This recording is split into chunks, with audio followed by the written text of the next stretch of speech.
Hi అండి, నమస్తే. Welcome back to ఈతరం రుచులు.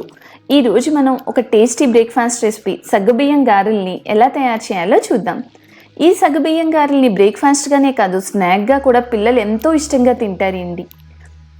ఈ సగ్గుబియ్యం గారెల్ని నేను ఇక్కడ చెప్పినట్టుగా పర్ఫెక్ట్ మెజర్మెంట్స్తో చిన్న చిన్న టిప్స్ ఫాలో అవుతూ చేస్తే మీకు ఆయిల్ అనేది అస్సలు లాగదు, చేతికి కూడా అంటుకోదండి. అంత పర్ఫెక్ట్గా వస్తాయి, టేస్ట్ కూడా అంతే బాగుంటుందండి. మరి లేట్ చేయకండి, సగ్గుబియ్యం గారెలను ఎలా తయారు చేయాలో చూద్దామా. ఈ సగ్గుబియ్యం గారెలకి మనం ముందుగా గిన్నెలోకి 1 కప్పు సగ్గుబియ్యం తీసుకోవాలి.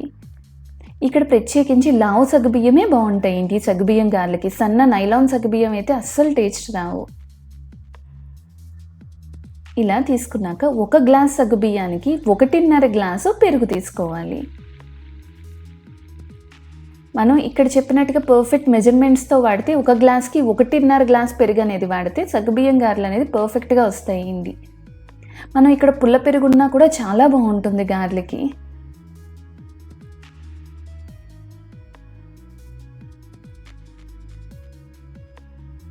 ఇప్పుడు సగ్గుబియ్యం అంతా కూడా పెరుగులో బాగా కలిసేలా కలుపుకోవాలి.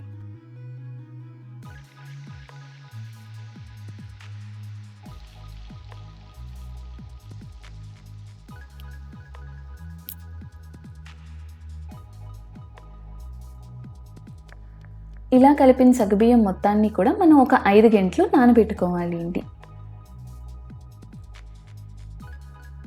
మనకి 5 గంటల తర్వాత ఈ సగ్గుబియ్యం పూర్తిగా నానిపోతాయి. ఇప్పుడు దాంట్లోకి కారాన్ని రెడీ చేసుకుందాం. మిక్సీ జార్లోకి పచ్చిమిర్చి, అల్లం, తగినంత ఉప్పు, ఇవి మన కారానికి తగ్గట్టుగా అడ్జస్ట్ చేసుకోవాలి అండి. ఈ మొత్తాన్ని కూడా ఈ విధంగా మెత్తగా గ్రైండ్ చేసుకోవాలి. ఇలా గ్రైండ్ చేసిన కారాన్ని ఈ నానబెట్టిన సగ్గుబియ్యంలో వేసి కలుపుకోవాలి.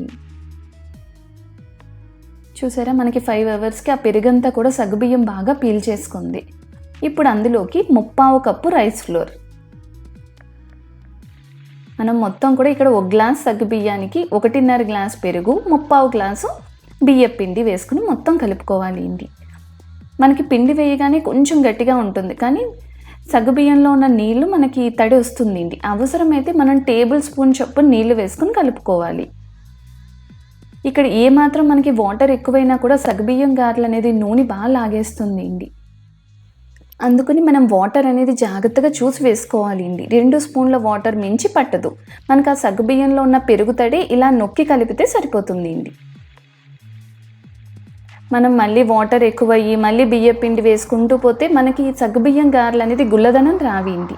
మనం ఇలా నొక్కి పెట్టి కలిపినప్పుడు మనకి ఈ బాల్ కన్సిస్టెన్సీలో వస్తే కరెక్ట్గా సరిపోతుంది.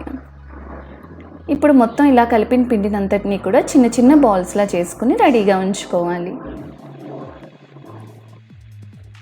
మనం ఇక్కడ డీప్ ఫ్రై చేస్తున్నామన్న మాటే తప్ప మనకి ఆయిల్ అనేది అస్సలు లాగదేంటి. మేము చెప్పిన టిప్స్, మెజర్మెంట్స్ ఫాలో అయితే ఆయిల్ అనేది అస్సలు లాగదు.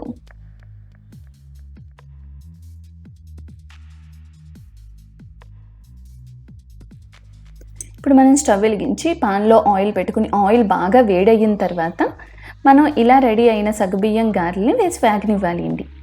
ఈ బాల్ని మనం అరిచేతిలో పెట్టుకుని ఇలా ప్రెస్ చేస్తే మనకి ఈవెన్గా వస్తుంది అండి. అది వేగడం కూడా చాలా కరెక్ట్గా ఎగుతుంది. మనం ఇదే పిండిని చిన్న చిన్న పునుగులుగా వేసుకోవచ్చు.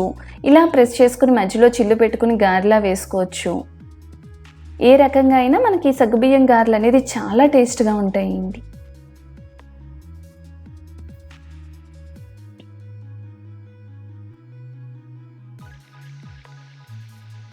ఇలా సగ్గుబియ్యం గారెలను వేసుకుని మనం వేసిన వెంటనే 1 నిమిషం కదపకుండా ఉంచితే షేప్ అనేది కరెక్ట్గా వస్తుంది. దీన్ని మరీ సిమ్లో పెట్టకుండా మీడియం టు హై ఫ్లేమ్లో పెడితే పర్ఫెక్ట్గా వేగుతాయి.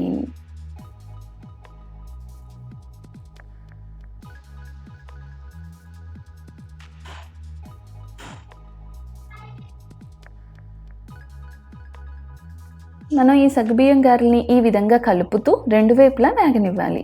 మనకి గోల్డెన్ కలర్ వచ్చే వరకు కూడా ఈ సగ్గుబియ్యం గారెల్ని వేగనివ్వాలి అండి.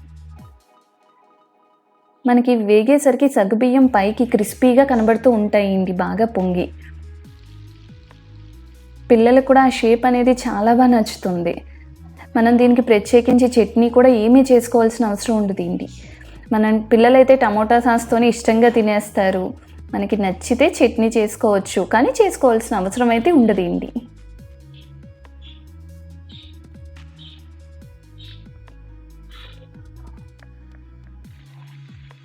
చూసారా, ఈ విధంగా మనకి గోల్డెన్ కలర్ వస్తే ఎంతో టేస్టీగా క్రంచీగా ఉండే సగ్గుబియ్యం గారెలు అనేది రెడీ అయిపోయినాయి.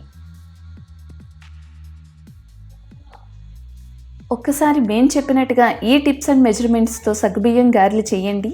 తిన్నవాళ్ళు ఖచ్చితంగా మిమ్మల్ని శభాష్ అనకుండా ఉండరు, అంత పర్ఫెక్ట్గా వస్తాయి. మరి మీరు ట్రై చేసి ఎలా వచ్చిందో మా కామెంట్ సెక్షన్లో తప్పకుండా చెప్పండి. ఈ వీడియో కనుక మీకు నచ్చితే please like, share and subscribe ఈతరం రుచులు. Thank you for watching.